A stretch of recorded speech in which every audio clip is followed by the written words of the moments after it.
Akhir pekan ini, putra bungsu Presiden Joko Widodo, Kaisang Pangarep, jadi perhatian karena langkah politiknya. Sabtu, 23 September 2023, Kaisang Pangarep resmi bergabung dengan PSI. Kartu anggota PSI untuk Kaisang diserahkan langsung pimpinan PSI di kediaman Joko Widodo di Solo, Jawa Tengah. Wakil Dewan Pembina DPP PSI Grace Natali mengaku bergabungnya adik wali kota Solo ini menjadi energi baru bagi PSI.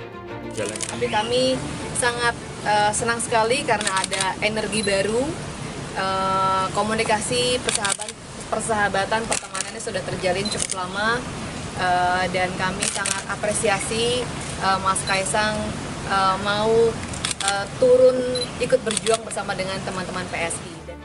Sementara politisi PDIP Deddy Sitorus mengaku tidak mempermasalahkan putra bungsu Presiden Joko Widodo itu bergabung dengan PSI. Deddy menegaskan pihaknya tak akan meminta keterangan Joko Widodo lantaran sang anak berbeda pilihan parpol. Ya, kalau beliau kemudian yang Kaisang kemudian ngambil partai lain, masa kita panggil Pak Jokowi karena gagal meyakinkan anaknya, kan nggak lucu ya. Beliau presiden gitu loh. Ya, jadi ya itu menurut saya silakan saja. Nanti bagaimana pimpinan partai melihat. Yang diuji di sini kan bukan partai tapi Pak Jokowi. Kalau kita serahkan saja pada rakyat menilai seperti apa gitu loh. Dan menurut saya nggak perlu dipanjang-panjangin. Ini ada anak muda mau masuk partai ya silakan. Meski terbilang baru, namun PSI kerap berada di lingkaran Presiden Joko Widodo sejak periode pertama. Partai yang umumnya berisi muda-mudi ini sering terdepan mengkampanyekan maupun mendukung kebijakan Jokowi. Tim Liputan, Kompas TV.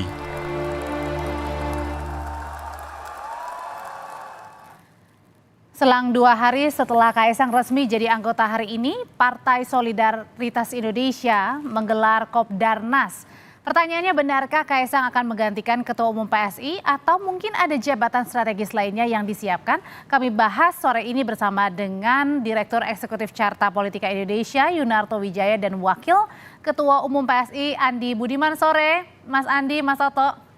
Selamat sore, Audrey. Saya mau ke PSI langsung nih. Jadi benar nih, agenda tunggal malam ini adalah pemilihan Ketua Umum. Akan seperti apa mekanismenya, Mas Andi? Kita belum bisa memastikan hal itu, tapi saat ini sedang berlangsung rapat antara Dewan Pimpinan Pusat, Dewan Pembina, dan 34 perwakilan atau ketua dari Dewan Pimpinan Wilayah PSI seluruh Indonesia ya. Jadi kita tunggu saja hasilnya, mari kita lihat nanti apa yang akan terjadi pada puncak acara pukul 19 nanti. Tapi betul bahwa peluang besar Ketua Umum nanti akan menggantikan Mas Giring adalah Mas Kaisang? Mas Andi? Saya belum bisa memastikan atau menjawab hal itu, tapi yang jelas memang bahwa ada suara-suara semacam itu. Jadi nanti kita lihat pukul 19 bagaimana penyampaian atau aspirasi dari 34 Dewan Pimpinan Wilayah terhadap Dewan Pembina dan Dewan Pimpinan Pusat. Kita tunggu aja, Mbak. Oke. Nah, kalau ada suara-suara tadi, ada seruan Mas Kaisang ini berpeluang menjadi Ketua Umum, itu hanya tunggal atau mungkin ada suara-suara lainnya dari dalam internal? Ada suara semacam itu, tapi yang jelas ini masih dalam proses dan tidak bisa kita sebutkan sekarang. Mari kita tunggu nanti jam 7 nanti, Mbak. Sabar ya. Konfirmasinya tapi Mas Kaisang datang juga ya, Mas Andi? Datang. Ya? Mas Kaisang insya Allah datang. Oke, Mas Andi, sebelum berbicara jauh soal tadi peluang ya. Nah, sebenarnya mekanisme penggodokan pemilihan Ketua Umum di PSI sendiri gimana sih, Mas, biasanya yang sudah-sudah? Jadi prosesnya biasanya ada usulan, kemudian itu dibahas oleh Dewan Pimpinan Pusat dan kemudian diserahkan kepada Dewan Pembina untuk diserahkan kepada Dewan Pembina untuk mengambil keputusan mengenai usulan tersebut. Dan ini sekarang sedang berlangsung rapat antara DPP, Dewan Pembina, dan juga Dewan Perwakilan Wilayah seluruh Indonesia. Jadi penegasan masing-masing wilayah ini diminta untuk memberikan suaranya ya? Ya. Oke, saya mau ke Mas Toto deh kalau gitu sekarang. Mas Toto, seperti apa sih sebenarnya peluang Kaisang ini maju jadi Ketua Umum PSI? Waduh, kalau itu mekanisme internal ya, tapi memang sebetulnya ini peristiwa biasa saja masuknya Mas Kaisang ke dalam sebuah partai Dia juga katakanlah tidak berpartai saat ini, dia bukan PDI Perjuangan seperti ayahnya atau seperti Mas Bobi atau seperti Mas Gibran.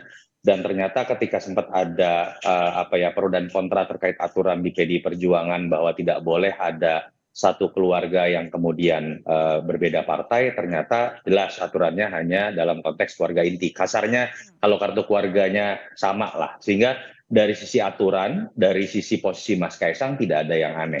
Tetapi memang menjadi catatan kritis ketika kemudian misalnya, makanya ini Kompas sebenarnya keduluan kecepatan 3 jam nih. Kalau misalnya jam 20, Mas Andi Budiman nggak sehati-hati ini mungkin menjawabnya gitu ya, karena sudah keluar resultnya. Tapi kalau betul langsung menjadi ketua umum, pasti akan ada sebuah perbincangan yang menurut saya nggak apa-apa, menarik dalam konteks kita berbicara mengenai nilai-nilai dalam demokrasi, hal-hal yang harus dijawab oleh teman-teman PSI, misalnya terkait dengan fungsi parpol yang saya pikir memang Tapi kita Mas tahu Toto, selama ini sering. sebenarnya Boleh bisa saya terusin nggak? silakan. Catatan kritisnya adalah bagaimana kemudian kalau betul orang yang baru 2-3 hari menjadi bagian dari sebuah partai tiba-tiba menjadi ketua umum. Terlepas memang ada mekanisme bottom up melalui sebuah pemilihan oleh daerah yang hadir gitu ya. Tapi tetap fungsi parpol kita tahu kan salah satu yang juga diketik selama ini adalah kaderisasi dan rekrutmen. Padahal harapan lebih itu ditujukan kepada partai progresif seperti PSI. Itu yang pertama. Yang kedua, mungkin pertanyaan juga, apakah terjemahan Jokowisme itu dalam konteks ini adalah dalam konteks nilai-nilai, atau jangan-jangan memang adalah Jokoisme itu ya, seperti sering diplesetkan juga kalau kita lihat di sosmed oleh teman-teman PSI sendiri, yang kemudian diterjemahkan secara konkret malah dalam konteks ya memang bagian dari keluarga Jokowi sendiri. Karena kalau itu yang terjadi, menurut saya juga itu catatan kritis yang selama ini sering dialamatkan kepada partai-partai lama terkait dengan pengkultusan sosok tertentu dalam sebuah partai.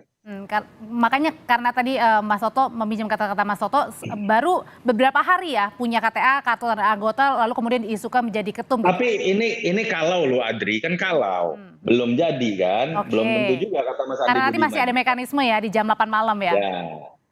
Oke, saya balik lagi kalau gitu mau ke Mas Andi. Mas Andi di banner ya di nanti Kopdarnas ini kan hanya ada terpampang spanduknya gambar Mas Kaisang. Bahkan tidak ada nih spanduk ketua umum, padahal baru 2 hari jadi KTA. Ini apa sih makna PSI dengan masuknya Mas Kaisang menjadi kartu, menjadi anggota begitu? Apakah karena ini bisa dibilang anaknya presiden, jadi bisa dibilang ya istimewa begitu?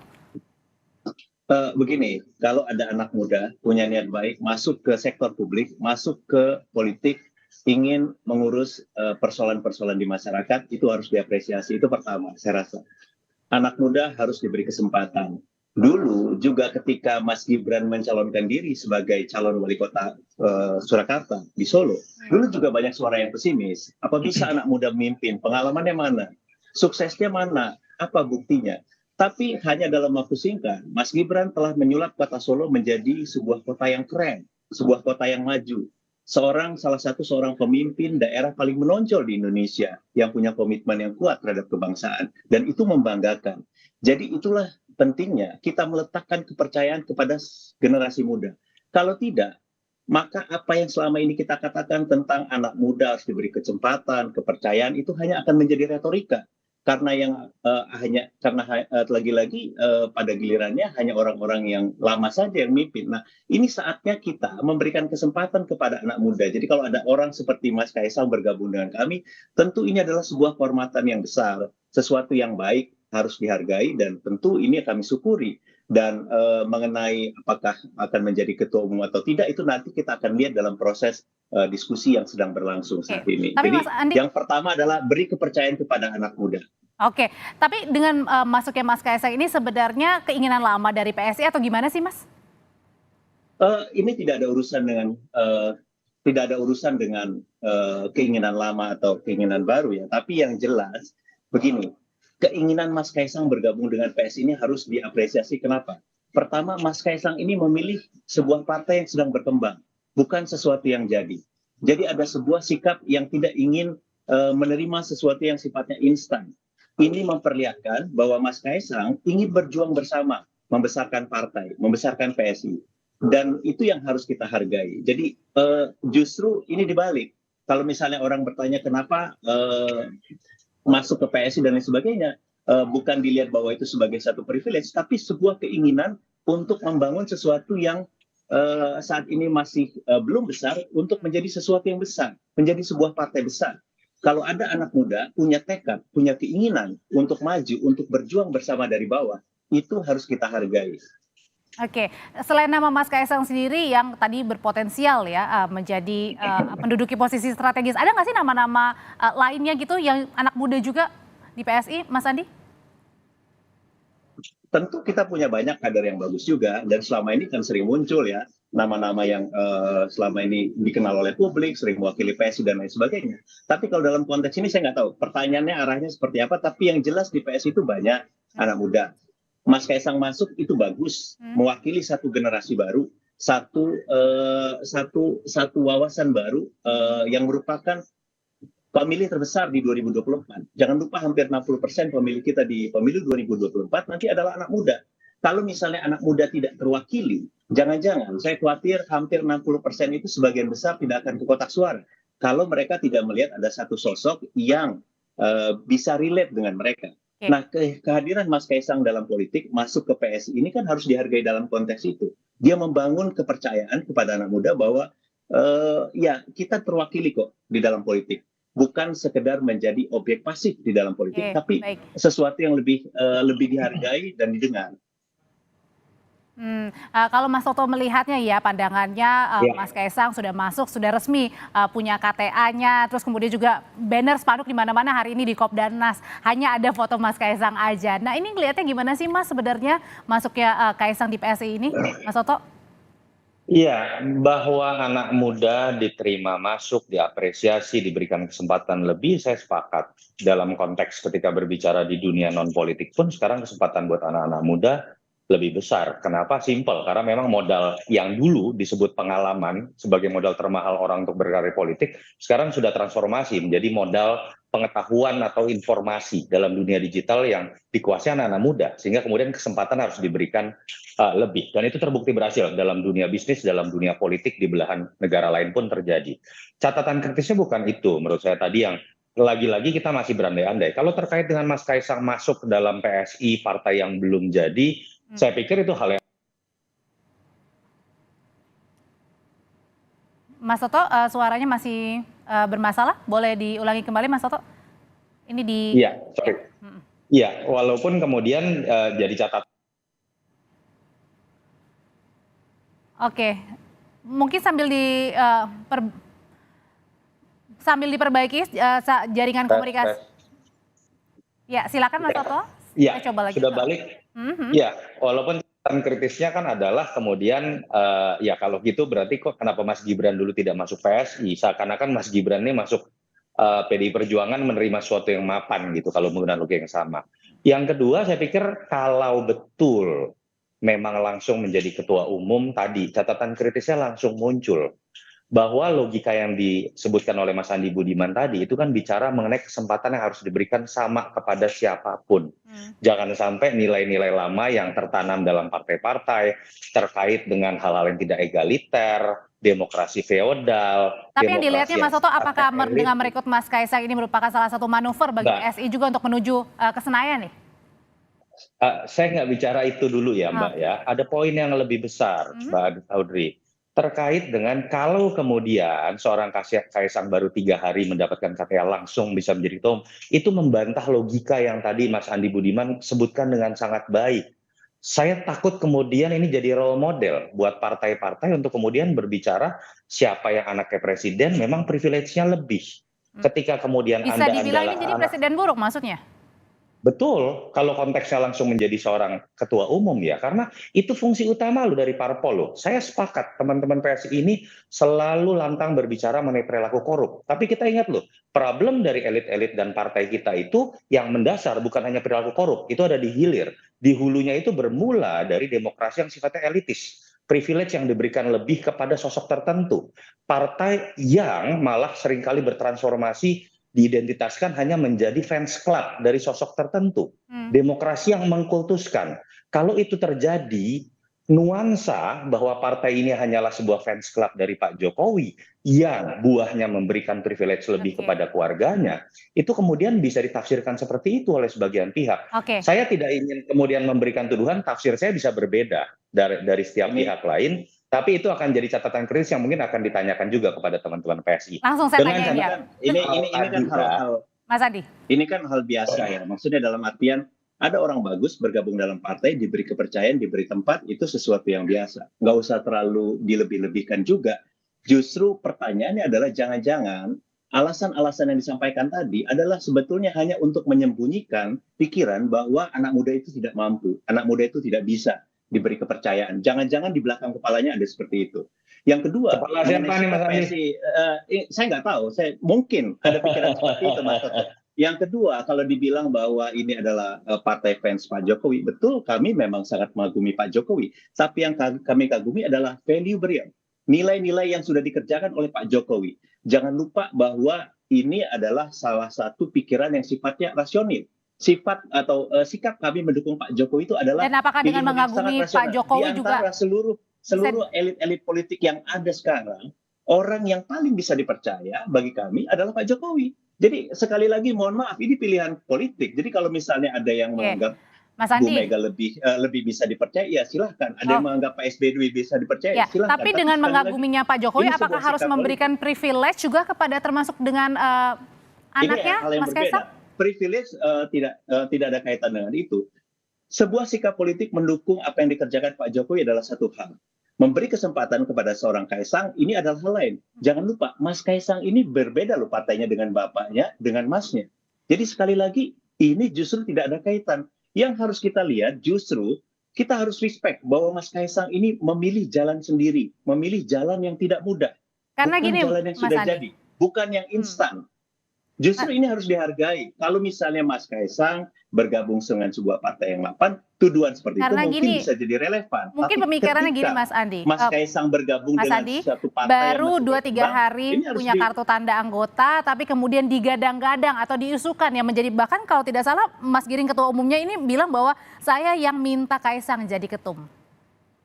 Ini sekali lagi belum diputuskan dalam proses, kita tunggu saja nanti malam ini, tapi apapun sekali lagi, kalau kami di PSI, kami percaya dengan anak muda, kami beri kesempatan.